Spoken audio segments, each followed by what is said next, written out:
chapter 41.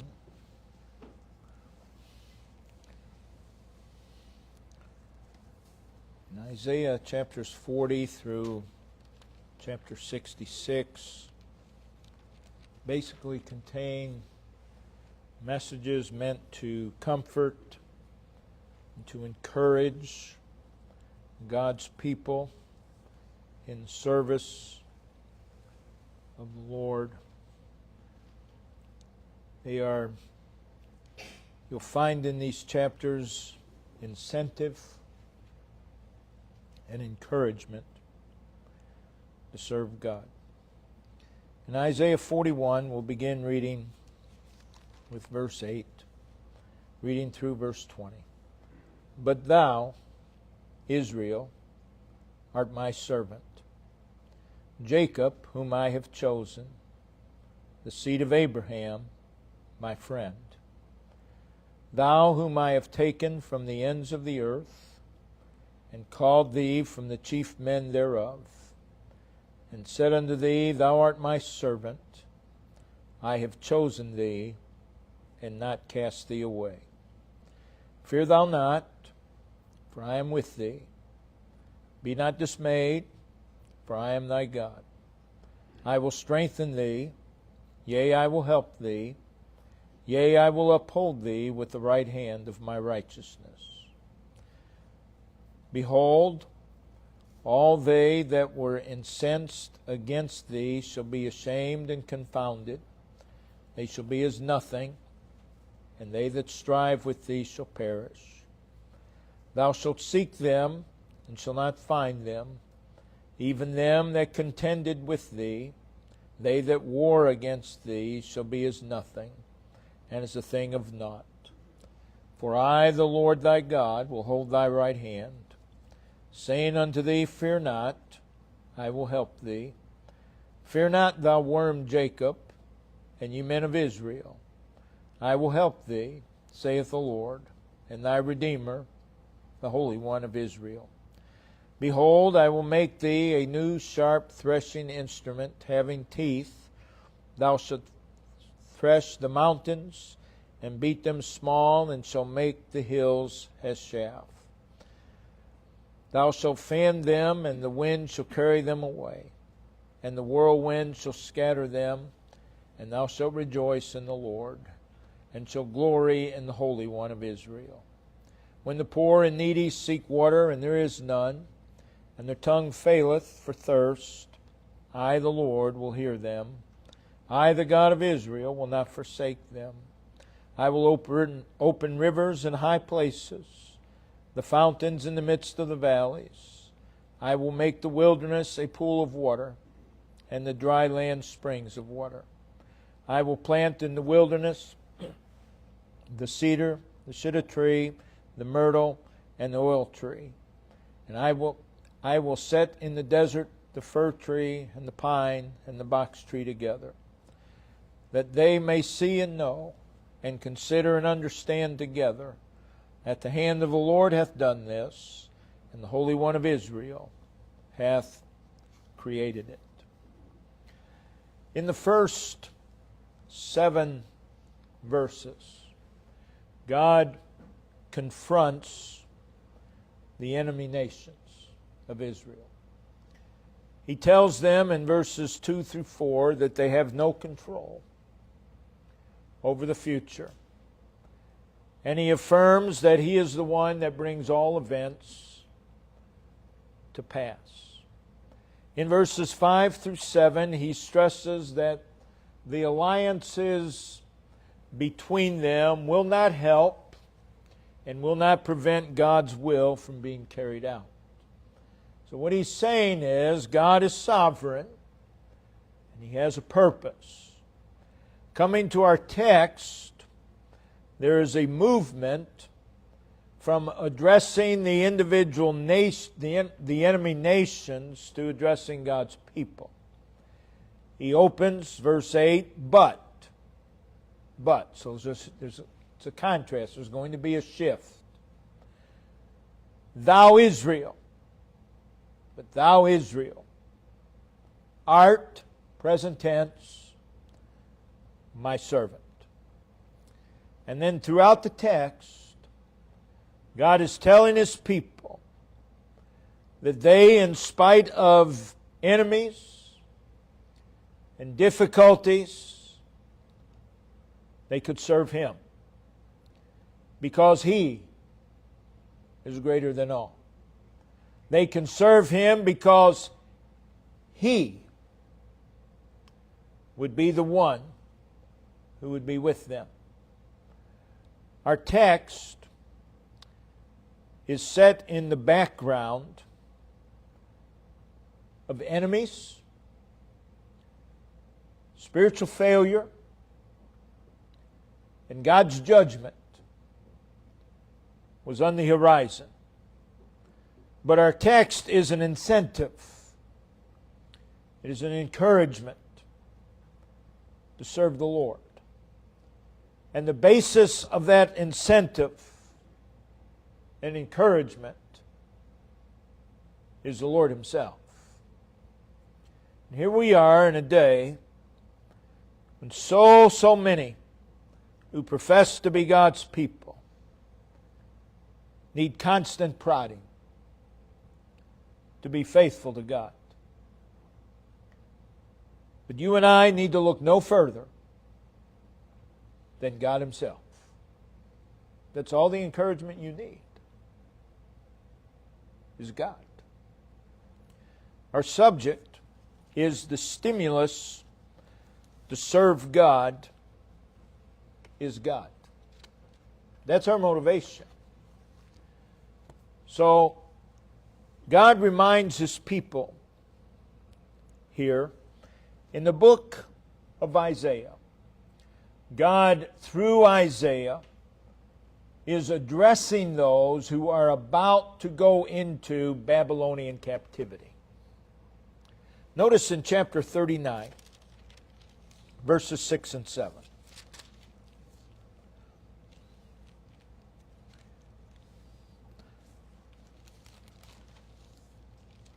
Behold, the days come, that all that is in thine house, and that which thy fathers have laid up in store until this day, shall be carried to Babylon.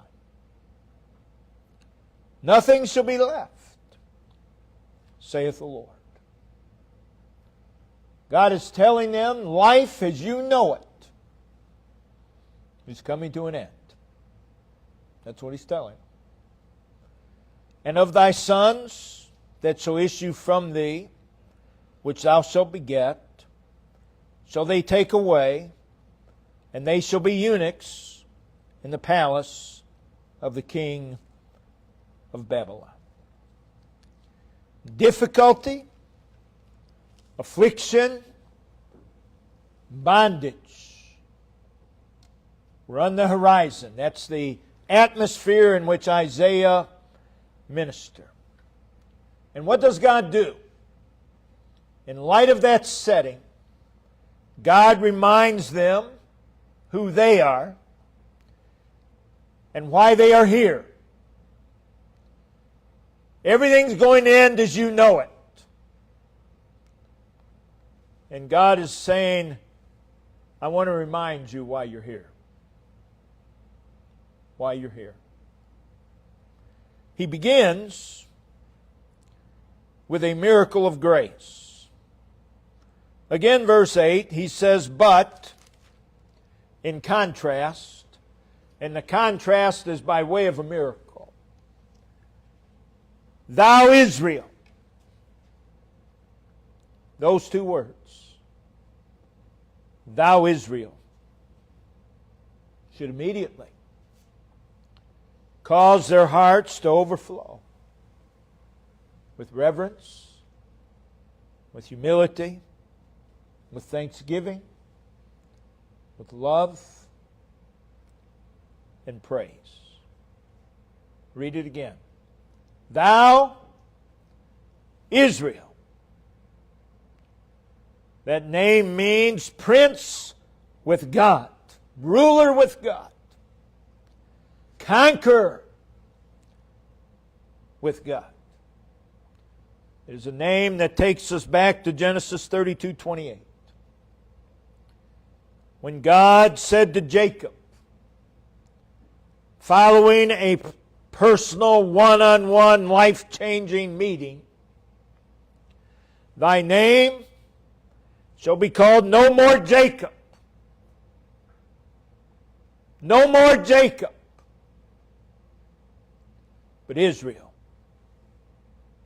For as a prince hast thou power with God." No more Jacob, but Israel.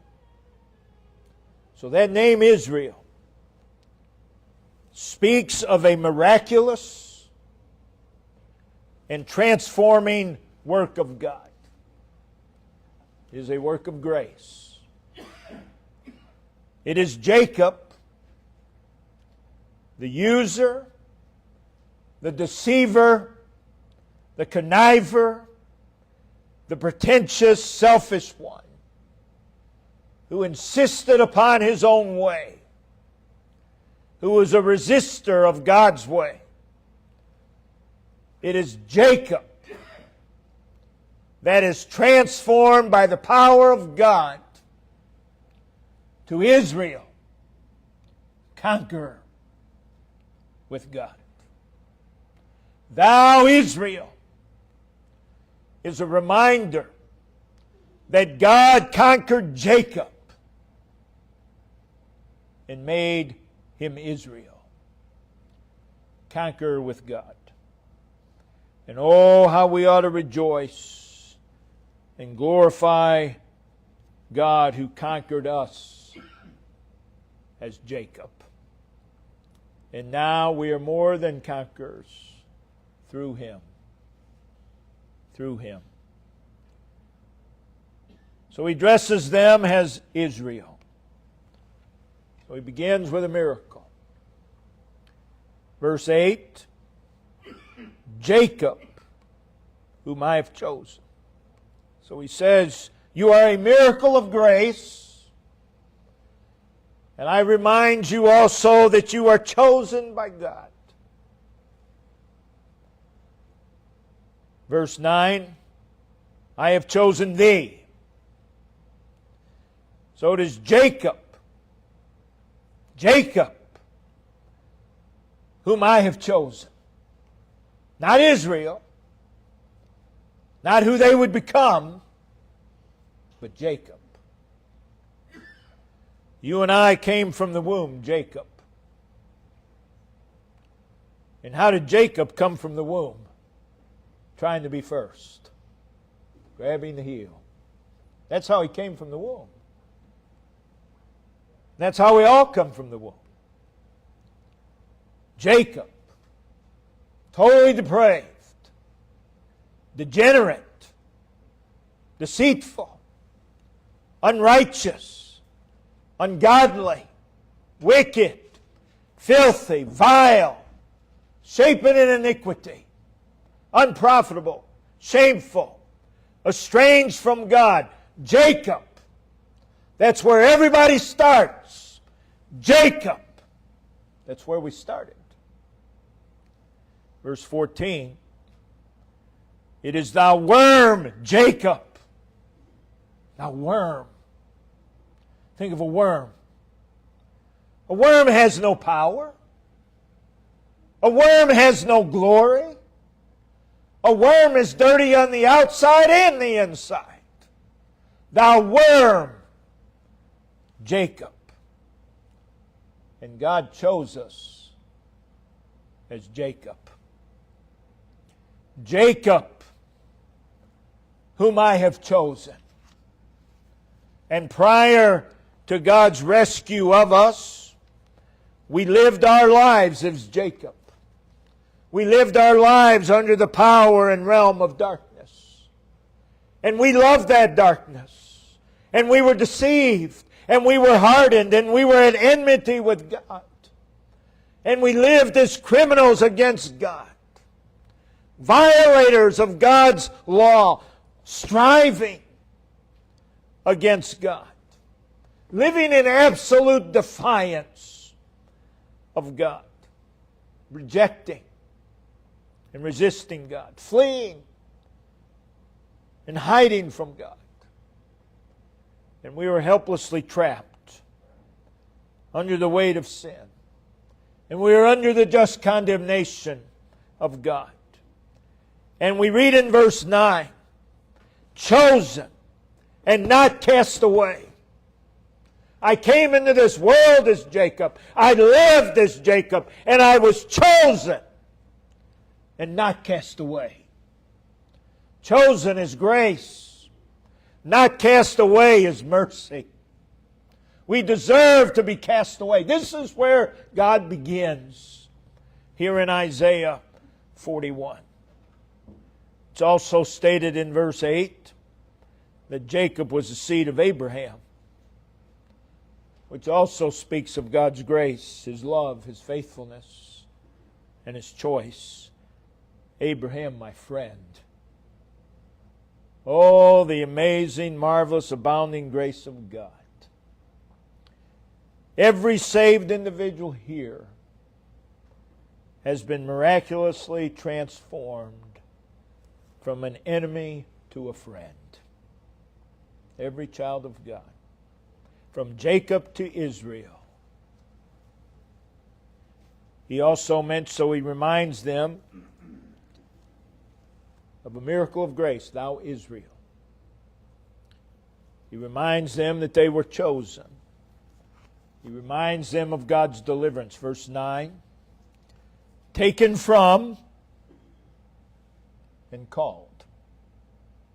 Taken from and called. Verse 14, God refers to Himself as their Redeemer. And He drew us when we would not come. We would have never come. He drew us when we would not come. He imparted life to us when we had none. He redeemed us, delivered us, reconciled us while we were His enemies. He made us accepted in Christ, justified us when we were condemned, and cleansed us when we were filthy, and forgave us when we were weighted down with sin. Called us into fellowship, gave us an inheritance, made us citizens of heaven, rescued us, rescued and spared from the gloom and the misery of sin, rescued and spared from a life of Jacob, rescued and spared from a life of alienation and spiritual bankruptcy. Rescued and spared from certain ruin. Rescued and spared from the eternal wrath of God. And in all of this, it's all Him. It's all Him. Notice verses 8 and 9 of Isaiah 41. I have chosen. Verse 8. Verse 9. I have taken thee from the ends of the earth, and called thee from the chief men thereof. Go down a little further. I have chosen thee, and not cast thee out. I have. It's not God in cooperation with us. It's not us in cooperation with God. It's God. From Jacob to Israel, and it's all Him. It's all Him. That's all we can say. It's all Him. The seed of Abraham. It's all Him. Taken from and called. It's all Him. Not cast away. It's all Him. It's all due to Him. Romans 5 verse 20, but where sin abounded, grace did much more abound. That's what it is. Thou Israel. Those two words. You could preach a long time. The meaning. thou Israel. Salvation by grace is what it is. God's abundant grace overflowing us being Jacob. This is salvation by the amazing grace of God. We must never lose sight of that truth. Then we see, so God reminds them of these things. And then He speaks of their privileged position as a servant of His. Our text again begins, thou Israel, which is the new and miraculous creation. Art, ongoing, present tense. My, don't belong to ourselves, my servant. And again in verse 9, thou art my servant. It is thou, my servant. Thou, my servant. That's why we're here. Again, in the light of the collapse of life as they knew it, you're my servant. Remember why you're here. Remember why you're here. God's people need to be reminded of that. Regardless of your view of society, of the future, as life as we know it, my servant. That's why you're here. You're my servant. A servant is one that serves. You say, well, yeah, of course. Well, there's a lot of people who know that. Because there's a lot of people who will tell you, I'm God's servant, but they don't serve. A servant is one who serves. A servant is one who performs duties for another. A servant is one who is of use to another. One who complies with the commands of another. One who is yielded to another. One who is at another's disposal. You are my servant, says God. We, as the objects of His redeeming, transforming, delivering grace, are the servants of God. Thou Israel. That's what they were by His grace and miraculous transforming power. Art my servant. You're my servant. There's no higher calling. Every child of God has a high calling. His servant. May serve in different areas, in different ways. But every child of God has a high calling. My servant. We've been chosen. We've been redeemed. We've been transformed to serve the one who redeemed us. And as a blessed recipient of God's love, grace, mercy, and redeeming power, we hear God say, thou art my servant. You don't determine how you will serve. You don't determine where you will serve. You don't determine how long you will serve. That's all in His hands. You simply comply. My servant. And I contend that you will have no trouble doing that if this is real, Jacob to Israel. If that's real, that's all the incentive you need. It's our calling. Thou art my servant. So we've been moved from Jacob to the position of a servant of God. Twice in verses 8 and 9, Thou art my servant. We need to hear those words every single day.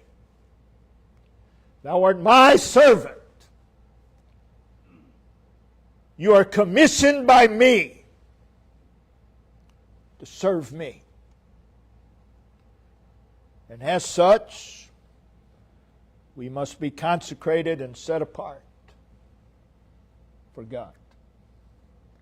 Being a servant of God is to be our intention. We've preached before. Plan on serving God. That should be our life. We just plan on serving God. We don't have to be prodded. That's our life. That's why we're here, to serve Him. That's our aim. That's our desire. That's our anticipation. To serve God in everything that we do. Being a servant of God is to define who we are. That should define our life. Nothing else should define our life. We're many things in life. But the defining thing, Thou art my servant. Thou art my servant. That should define or have an effect upon our thoughts, upon our outlook. Again, their society was about to collapse. Life as they knew it was about to change. And their outlook was to be, I'm here to serve God. That was their outlook. Their attitude was to be, I'm God's servant. And if I have to go to Babylon, I'll serve Him there. If I lose my children, I'll still serve Him. That's what God is telling them. Thou art my servant.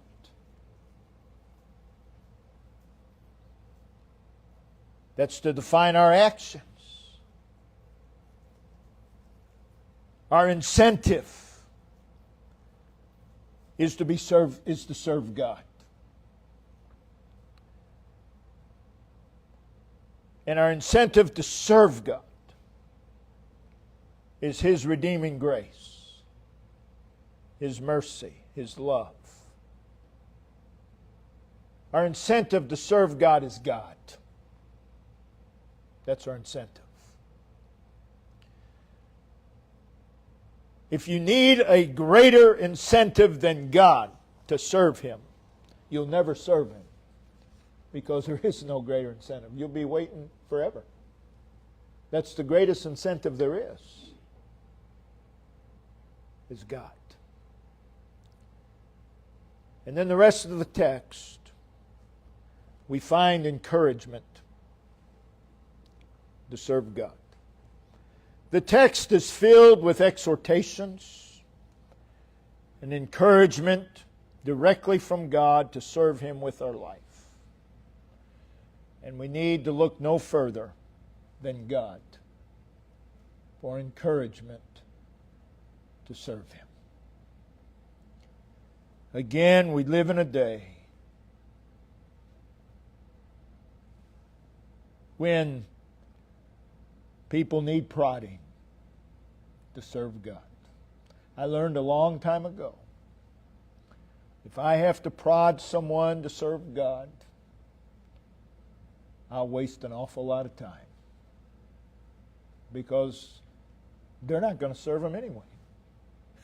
No matter what. They're just not going to. Quit wasting your time. There's no greater incentive than God. So by way of encouragement, God presents who He is. In verse 10, we read the words, Thy God. In verse 13, we read the Lord. thy God. In verse 14, it is the Lord, thy Redeemer, the Holy One. In verse 16, it is the Lord and the Holy One of Israel. In verse 17, it is the Lord and the God of Israel. And in verse 20, again, it is the Lord and the Holy One of Israel. Who God is the stimulus to serve Him. Whatever excuses one may have for not serving God with their life, whatever their excuse is, whatever their so-called reason is, none of them override who God is. He's our incentive. Something else I've learned. Why don't you serve God? They'll give a reason. You shoot down that reason, guess what? They've got another one. You shoot that one down, guess what? They've got another one. You know what I figured out? They have no intention of serving God. None. None whatsoever. God is our incentive. You serve God because He's God. That's why you serve Him. Thou art my servant. By way of encouragement, He presents Himself as the source of overcoming whatever's in the way. In the service of the Lord, there will always be, every moment of the day, things that we must overcome. We have to overcome self every day. And God is the power to do so. Whatever it is that needs to be overcome, God is the power to do so. Well, I can't serve Him till I get this figured out. Yeah, and then what? There'll be another thing that you got to figure out. And then another. Pretty soon, life's over. And you never did serve Him. Of being that will hinder or prevent service to the Lord. And these must be overcome. And the only way that can be overcome is God. Now there are two mentioned in our text. He instructs in verses 10, verse 13, and verse 14. He says, fear not. Fear not. Fear comes in many shapes, many forms. Fear is a debilitating and crippling force. It is a power that will cloud the mind and greatly affect one's perception.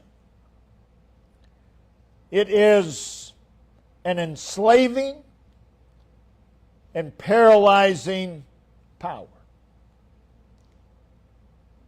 And it's one of Satan's greatest tools. Fear. And we hear God say, fear not.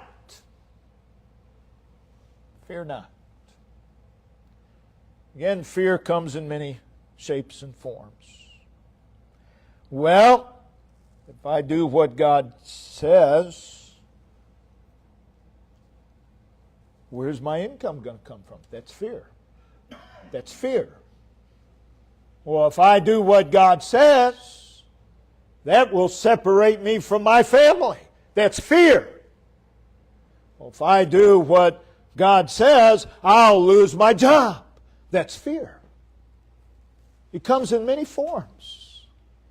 Because I've had people tell me, I'll have you know I'm not afraid. Oh, I'll have you know you are. You're afraid to serve God because it's going to change your life. Fear not.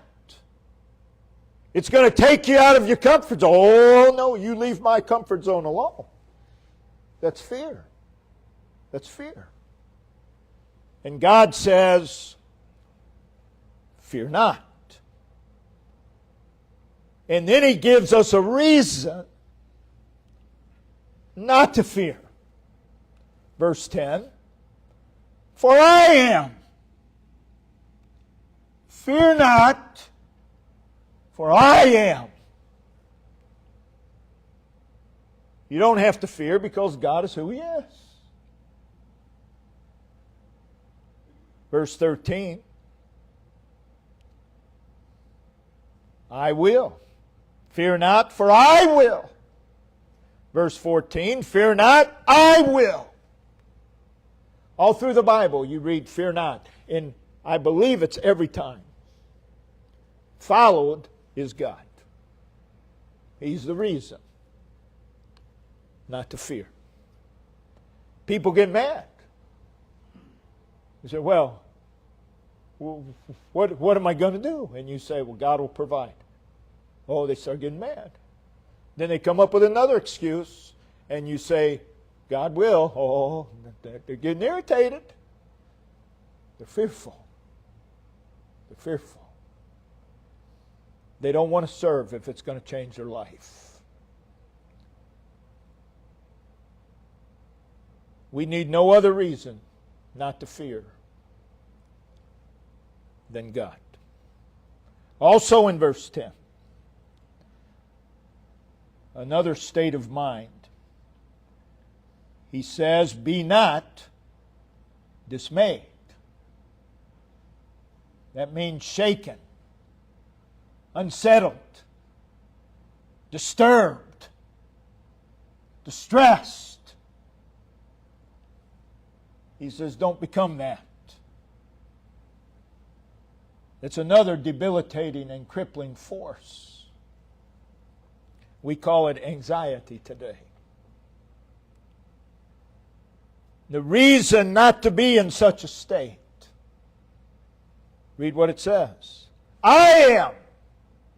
I will. I will. I will. Don't tell me not to be distressed. God says, I'm the reason. You're not to be distressed. God is the reason. And you and I need no other reason than God. Fear and dismay are states of being. And God is the remedy to that. Also, there are enemies. This is brought out in verses 15 and 16. There will always be enemies. There will always be people who stand in the way. There will always be enemies to overcome in the service of the Lord. And we need to look no further than God in overcoming the enemy. There are what is viewed as impossible situations. Oh, and we can come up with a lot of these in our minds. These are presented in verses 17 through 19. In verse 17, God's people may find themselves in places of dangers. They seek water. You got to have water. And they seek water, and there isn't none. There are places of extremity and misery. Their tongue faileth for thirst. What do you do in these places? Or what if the service of God takes me to these places? It may very well. Hear God's response. I, the Lord, I, the God of Israel. That is, look beyond these things and see God. It's the only way you can serve Him. In verse 18, there are high places, there are valleys, there is the wilderness, there is the dry land. and there is need in these places. And God says, I will. I will. And in verse 19, there's the wilderness and there's the desert. But once again, I will. God is the source. We need to look no further than God. I've said many times, and it's got me in trouble every time I've said it, God's people, for the most part, wouldn't know God's will if it smacked them upside the head. They're so skewed in their thinking concerning the will of God that it's not even possible for them to know the will of God. You don't have to have it all figured out. The only thing you need to see is God. We want it all laid out before us. You know, God, He lets you do that. He lets you have it all planned out. Okay, we can do this now. It's just all upside down in a second. Suppose you shouldn't feel happy in those times when people do it, but it's kind of funny. We got it all figured out. And guess what? The next day, God turns it all upside down. You just serve Him. Just serve Him. Why? He's God. He's God. Well, I was brought up in a very bad... Don't want to hear it. He's God. You serve Him because He's God. God is the source. We need to look no further. There are unknown places for each one of us. But God is. And God is who He is. And God knows how. And God is able. And God is present. And He excels all situations. And He reigns supreme. You don't need to look any further than God. There are the promises of God. In verse 10, there's the presence of God. I am with thee. And there is the promise of infused strength. I will strengthen thee. That's a strength of which He's the source. It's a power. It's a sturdiness. It's a vigor. It's a force that only He can give. If you're going, then you need to look no further than God.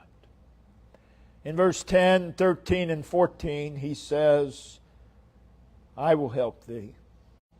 A word that conveys the idea of assistance and aid and relief. I will help thee. I will help thee. We are weak.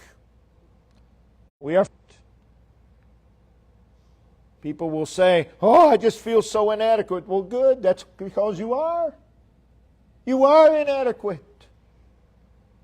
Embrace it. You are insufficient. But embrace this. I will help thee. Thou art my servant. There's help in God. Notice verse 10. I will uphold thee. Oh, there'll be times I can't take the next step. I can't go any further. I'm going to collapse. I will uphold thee. I will uphold thee. Don't need to look any further than God. The implication is, I will uphold thee. The implication is that there's going to be times of weakness. There's going to be times when we faint. But there's God. The sustaining power of God. He says in verse 13, for I, the Lord thy God, will hold thy right hand. That speaks of His felt nearness, His compassion, His sympathy, His empathy, His consolation. In verses 15 and 16, he says, I will make thee. Tells them that he would turn them into a threshing instrument. From Jacob to a threshing instrument. I will make thee. I will make you what you need to be in my service. Whatever it is, I will enable you. Can we trust that? Can you look beyond everything and just see God? You don't need to look anywhere else for enablement. Verse 17, I, the Lord, will hear them. That reveals His care, His concern, and His availability. I will hear them. I, the Lord, will hear them. Also verse 17, I, the God of Israel, will not forsake them. I won't abandon them. I won't disown them. In verses 18 and 19, there's the miraculous and unexpected provision of God. Again,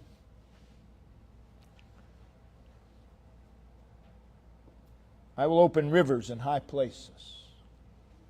Rivers aren't in high places. Rivers are in low places. I will make the wilderness, the desert, a pool of water.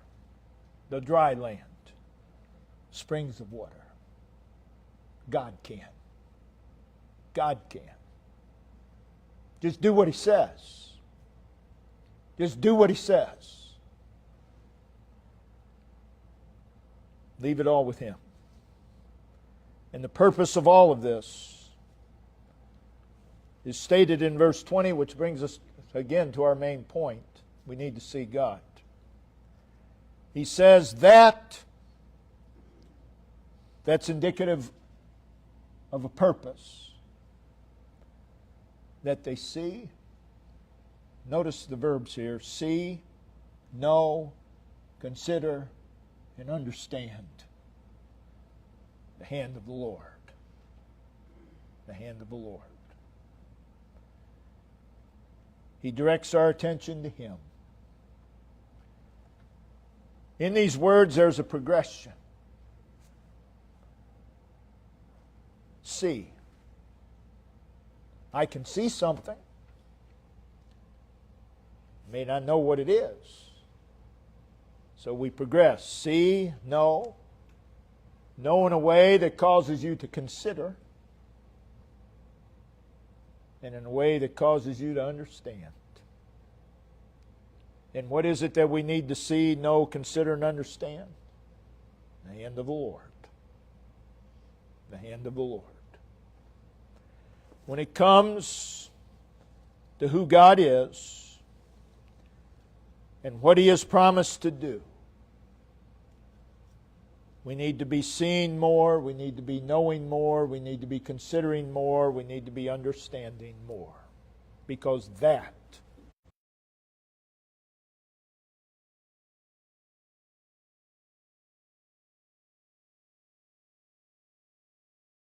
on the brink. But we're here to serve God. That's why we're here. That's the reason. And God's people need to stop with the excuses and just look to God. God is, and He is who He is. What are we here for? Thou art my servant. Thou art my servant. That's why we're here. So if that's why we're here, I think it's time for some of God's people to realize why they're here. Why they're here. And God Himself should be all the motivation and the stimulus that we need to serve God. If you need more than that to serve God, I can't help you, because I can't give you more than that. God is to be our stimulus. God is to be our motivation. God. See Him. Well, I'm tired, and I'm this, and I'm that. Look beyond and see who it is that you serve. Don't waste your life. Oh, it's so sad. I've known so many. Their life was a waste. They honestly served very little purpose in life. They claimed to love the Lord. They wasted their life. Don't let that be you. See God. Don't get bogged down in all the events and all the circumstances. Just see God. And press on. And press on. Brother Dave, if you come and lead us in verse song.